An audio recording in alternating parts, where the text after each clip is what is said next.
Thank you very much for your invitation, Accenture, for me to discuss with you today about the opportunity to deep dive into the out-of-school youth ecosystem in the Philippines. It is, of course, a very responsive and relevant to the pressing needs that we have right now in the Philippine setting. So I'm looking forward to your feedback and some of your questions later so that we could have a very fruitful discussion. So let me begin first with what is really this out of school youth ecosystem by beginning with the definition of the out of school youth. So we really have two definitions here. One is provided in the proposed Senate Bill Magna Carta of the out of school youth, wherein members of the population who are 15 to 30 years old, who are not in school, not gainfully employed, and have not finished college or a post-secondary course are defined as out of school youth. However, in the last World Bank study conducted on the out of school youth in the Philippines, they defined the age group between 7 to 24 years old divided into children from 7 to 14 years old and the youth as 15 to 24 years old who are not in school, not enrolled in a vocational or tertiary education, and are not employed. So as we can see, there is a slight difference insofar as the provisions of these definitions are concerned. So for purposes of our discussion, we are going to be adopting that is being proposed by the Senate Bill of the Magna Carta for the out-of-school youth today. Now, what would be the role of education and the educational system in the out-of-school youth ecosystem? So as we know, they are very much defined as being out of school. So how could we still influence them? Of course, one way is for the educator to influence the policy so that they could be brought back, or if they had left the educational system, or to bring in to the educational system this out-of-school youth.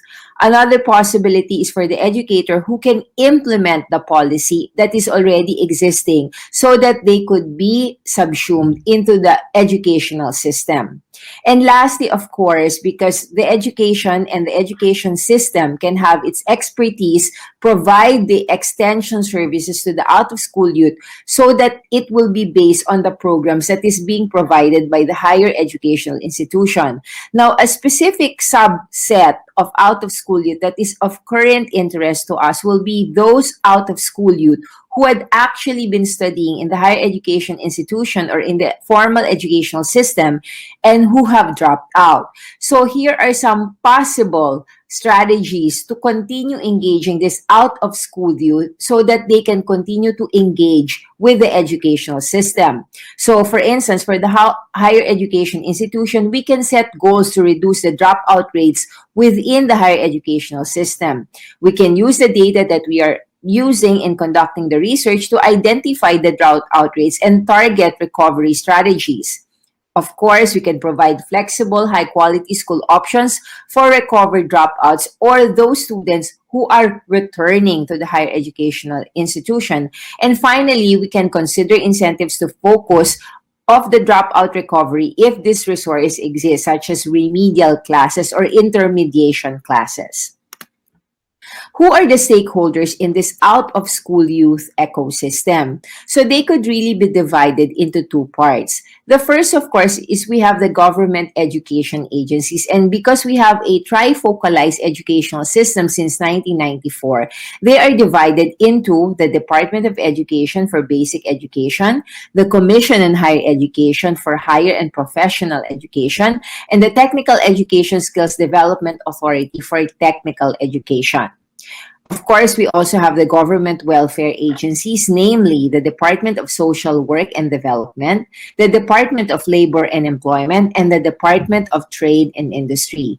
So what is our evaluation insofar as these stakeholders are concerned?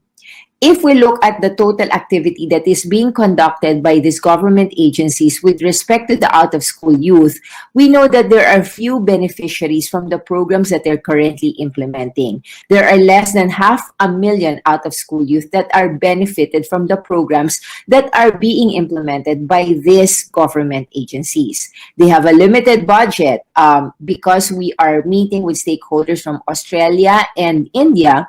They are approximately only around $10 million a year. There is the short duration of programs, which really only goes from like 3 days to 3 weeks normally. And because these agencies implement the program separately, there's really not much coordination that is being conducted between agencies.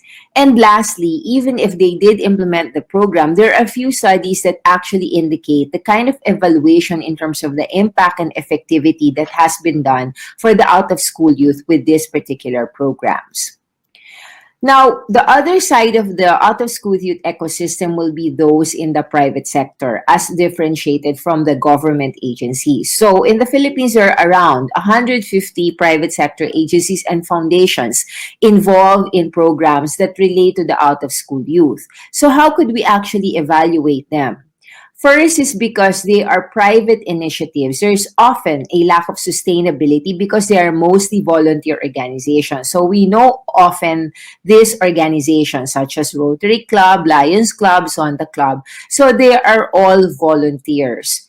Lack of capacity for scaling up programs. So even if they had an effective program, how then could you actually scale up from beneficiaries of 30 to 300 to have some meaningful impact into the lives of the out-of-school youth? And lastly, if you put them all together, despite the many benefits that are gathered from these private sector agencies, they really do have a limited budget of only $20 million a year. So it would seem that the efficacy of both government and private stakeholders is minimal due to the lack of clear leadership for advocacy, information sharing, and coordination of this out-of-school youth between the different stakeholders. So how do we then identify, which is a very important aspect of the research that needs to be conducted on the out-of-school youth so that we can draw an effective situationer? First, you look at the national data. So from the Department of Education, we know that in 2021, which was the last school year before this particular school year, it showed that there are 4 millions who could not enroll. And so they only had a total of 2.75 million from the private school. So 2020 data shows decrease in enrollment of 23 million in both public and private schools compared to 27 million in 2019. Now, it is expected that for this coming school year, we might revert back to the original figures from 2019. So we're hoping that is going to happen for this school year, which is supposed to begin next week. Now, according to the Philippine Statistics Authority, 9% of 3.52 million of the estimated 39.2 million Filipinos aged 5 to 24 years old were considered as out-of-school youth. And then we have to differentiate them because we have a very young demographic profile in the Philippines. Actually, 83.1 would be from 16 to 24 years old, 11.2 will be between 12 to 15 years old, and finally 5.7% will be from the 6 to 11-year-old bracket. So we know that this is the actual productive working population that could be tapped from the out-of-school youth segment. So we know that 50% of all the out-of-school youth belong to families whose income fall within the bottom 30% of the population based on the per capita income. Now, if we talk about local data, this is even more dispersed because then you will have to go through each of the local government units in the particular area where they're allocated in order to evaluate what would they share in terms of like the demographic population and profile of the out-of-school youth within that particular area. So we know that evaluation of that data may not be accurate even if you compare the national data to the local data that is available. Now, what is the kind of interaction that is being conducted among the shareholders? So we know, for instance, that for the Department of Education, they usually will have this referral of students from the Alternative Learning Systems program. So these are the programs that are given to the out-of-school youth that are not able to actually go through the normal process of schooling based on the formal educational system that is offered in basic education according to their chronological age. You also have the TESDA, in that they will have referral of students for higher TESDA certificate programs. So there are currently like 4 national certification levels that are being offered by TESDA. So there's often referral between technical vocational institutions that offer lower to higher TESDA certificate courses. Now, insofar as the Department of Social Work and Development is concerned, normally there are referral of students from the conditional cash transfer program. So these are the cash incentives that are given to the quadrantile of the population, so that one of the condition is that their children continue to attend mandatory schooling in the elementary to the high school level. And finally, of course, you have interventions that are being initiated by the higher education institutions for recovery dropouts, or dropouts that I've mentioned earlier. Now, what would be the factors which prevent stakeholders from working in collaboration? So, really talking about like the stakeholders from the government or the private sector and the actual beneficiaries. So, as I've mentioned, because of the trifocalized nature of the regulatory agencies, there are different mandates of agencies and institutions. Again, I mentioned about the Department of Education for basic education, the CHED for higher education, and the TESDA for technical education. Again, even with the private sector agencies, they would have their different angles or advocacies. So they may definitely be different in terms of like their objectives. There are usually different needs, circumstances, and corresponding interventions that are needed for the out of school youth to be implemented by the agencies and institutions. That's why I was talking about the importance of the data as a basis for the design of the intervention programs. From the national level, we have to know what particular out of school youth, in terms of demographic profiles and their needs and circumstances, are actually prevalent in the local government area, so that corresponding interventions may be designed eventually for the programs to be offered.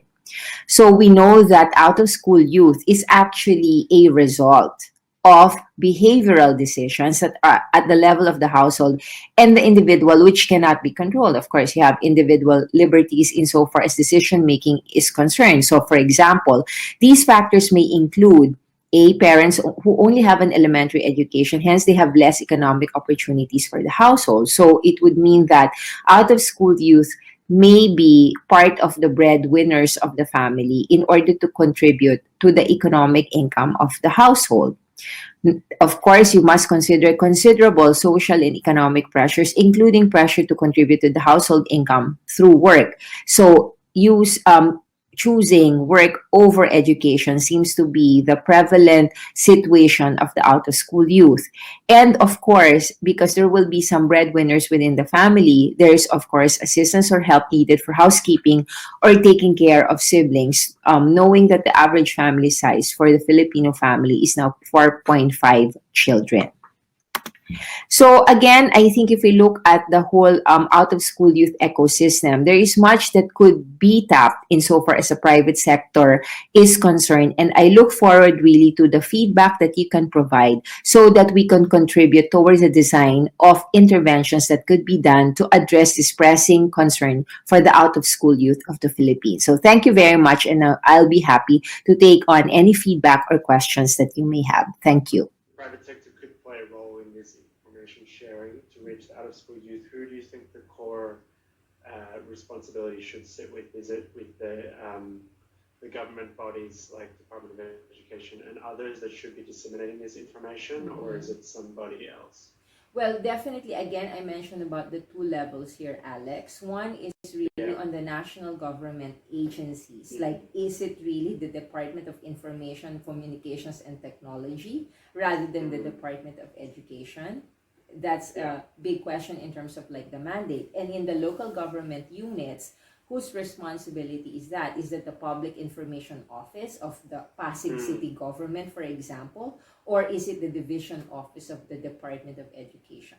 So I think those questions will have to be insightfully answered right now because, again, I mentioned about what's really the mandate and who has the authority to actually initiate those activities. So I think maybe sometimes that's the limitation of the private sector because they don't know, or it's not clear which agency should we be working with for this particular advocacy or activity.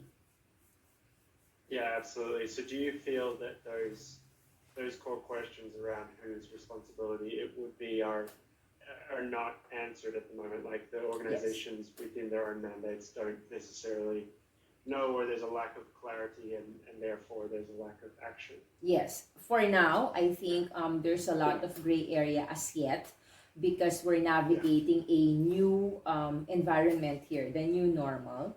But I think one Mm, of the developments that we will see eventually, and I know that this is already, we need to be responsive to this, is that we're moving to a completely different environment. And so some mm, clear cut delineations of roles and responsibilities will have to be made clearer or revised, I think, in the future. So that's why for me, I see specifically like for us, the old paradigm of the higher education needs to be absolutely revised. So we're moving mm, towards that particular development to a new paradigm of the delivery of our academic program. So again, in the same manner that the delivery of social services will have to be done by government, again in a different manner. So I think mm. now is the time that they have to redefine, I think, those roles and responsibilities to be more responsive to the call of the times. Great. Well, thank you so much. And yeah, that's been absolutely so insightful. Apologies that we've gone slightly over time, but I Mm-hmm. didn't want to interrupt the Yes. flow of the conversation because I think it's incredibly valuable for us to Mm-hmm. hear your perspective and some of the things that you've just shared. So, Mm-hmm. yeah, I wanted to say, personally, thank you. It's been a pleasure talking with you, and thank you so much for your time today. Mm-hmm. Before we wrap up, did you have any final comments or any questions for us? Yes, well, actually, I did give this request also to Russell, because I Mm-hmm. said, in terms, since we were already talking about information sharing and dissemination, Mm-hmm. actually, one of the initiatives that we have started and I personally was involved in was to put together a virtual platform called the Education Channel. This geared towards like the Filipino education stakeholders, and I feel that your project could be one of the projects that we would like to actually interview on and highlight in the programs that we put on the education channel. So I myself was away actually this academic year on a Fulbright scholarship. And so that was like one of the initiatives that I really started was to really interview resource persons from the education sector and those policymakers who can influence policy in education, in order to inform and again disseminate more information as to how this kind of educational ecosystem is going to be developing for the future. So again, I extended to Ms. Russell the possibility of conducting an interview with any of your team members, I think 2 weeks from now, in one of our programs. One is talking about student affairs and services, and the other one is really on the academic programs. Great. Well, thank you so much, and that sounds like an amazing opportunity to be involved. So I will let Russell respond to that invitation Invitation, yes. if she hasn't already. But yeah, thank you very much, and I'm sure we'll get back to you as soon as possible Yes. regarding that. But that does sound like an amazing opportunity, and what a great program. And yeah, thank you.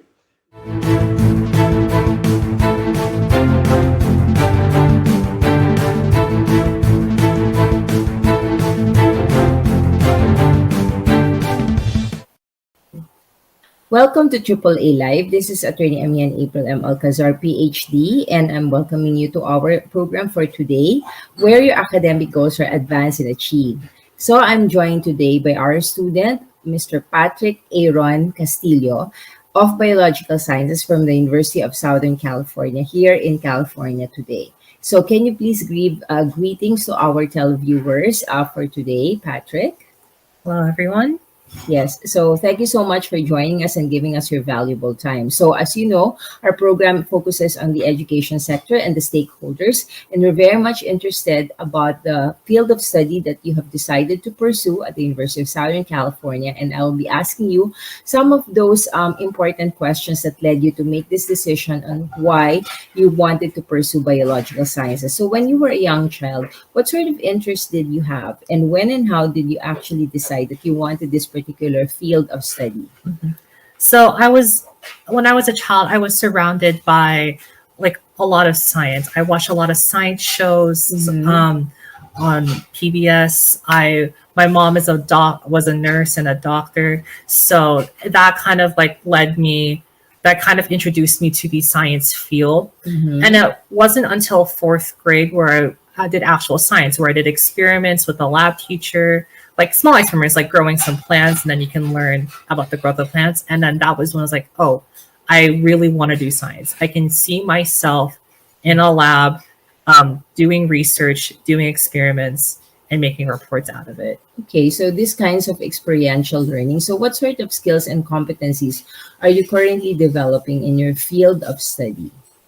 Well, in biology, a lot of people think that it's mostly just studying, but it's also doing lab work and working with people. Mm-hmm. So, I uh, during the summer of 11th grade, I went to Spain for 2 weeks, and I Yes. got to um, I stayed at a host family, went to school, explored all of Spain, and there I learned how to communicate with people. Like it was in Spanish, of course, but you learn people skills, which is super important in lab because there are other people there who are working in the lab with you, and it's super important to work with them. Okay, so you're thinking about this particular field towards a specific career trajectory. So, what do you foresee in your future with your possible degree in biological sciences? I foresee myself going into med school. I Mhm. see my degree as biology as preparation for Mhm. med school. Okay.